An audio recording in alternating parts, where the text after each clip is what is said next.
సూటిగా ప్రశ్న అడుగుతున్నాము. మీరు పోలవరం ఎత్తుని తగ్గిస్తున్నారా లేదా, తగ్గిస్తారా లేదా అడుగుతున్నప్పుడు దానికి సమాధానం చెప్పలేదు కదా అధ్యక్ష.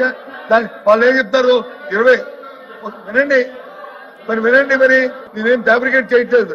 I'm not fabricating any issue. 22వ సంవత్సరంలో ఫస్ట్ ఫేజ్ లో ఆ డబ్బులు రిలీజ్ చేయమని చెప్పి అప్పుడు ప్రభుత్వం ఆదిత్య దాస్ గారు సెక్రటరీగా ఉంటూ లేఖ రాశారని చెప్పారు. ఆ డబ్బు ఇవ్వండి, దాని తర్వాత అది కంటిన్యూ అవుతుంది అని చెప్పారు. ఇప్పుడు మేము అడుగుతుంది స్టేట్ కోసం, ఈ ప్రభుత్వం కేంద్ర ప్రభుత్వంతో సంప్రదించిన తర్వాత ఉన్న సమాచారం ఏంటంటే, రాష్ట్ర ప్రజలకు అందరికీ ఆందోళన ఏంటంటే, ముఖ్యంగా ఉత్తరాంధ్ర ప్రాంతంలో మా ప్రజలకి, అలాగే రాయలసీమ ప్రజలకి ఏదైతే ఎత్తు తగ్గిస్తే రాబోయే ఇందాక విద్యుత్ శాఖ మంత్రి గారు ఏదైతే మాట్లాడారో 900 మెగావాట్ల విద్యుత్ ఇస్తున్నారో, లేకపోతే రాయలసీమకి వచ్చి మిగిలిన జిల్లాలు అన్నారు, మా సుదృష్టం తవ్వాలన్నారు, వీటికి అన్నిటికీ ప్రమాదం వచ్చే పరిస్థితి ఉంది.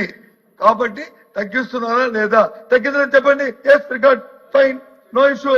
అదే ఆ మాట చెప్పండి అంతే అడుగుతుంది స్ట్రైట్ కోసం. అంతేగాని దానికి ఉపద్ఘాతాలు మా చరిత్రది సార్. పోలవరం అంటే స్వర్గీయ రాజశేఖర రెడ్డి గారు జ్ఞాపకం వస్తారు. నేను వెళ్ళాను దానికి హోమ్ మినిస్టర్ చేసినప్పుడు ఐఎమ్ ది మ్యాన్. మా అద్భుతమైన కార్యక్రమంలో నాకు అవకాశం భగవంతుడు నాకు ఇచ్చాడు. మీరు మార్చారు రైట్. వీళ్ళు వచ్చి ఏం చెప్తారు సార్ వీళ్ళు. అయినా దానికి వెళ్ళలేను, దానికి వెళ్ళట్లేదు.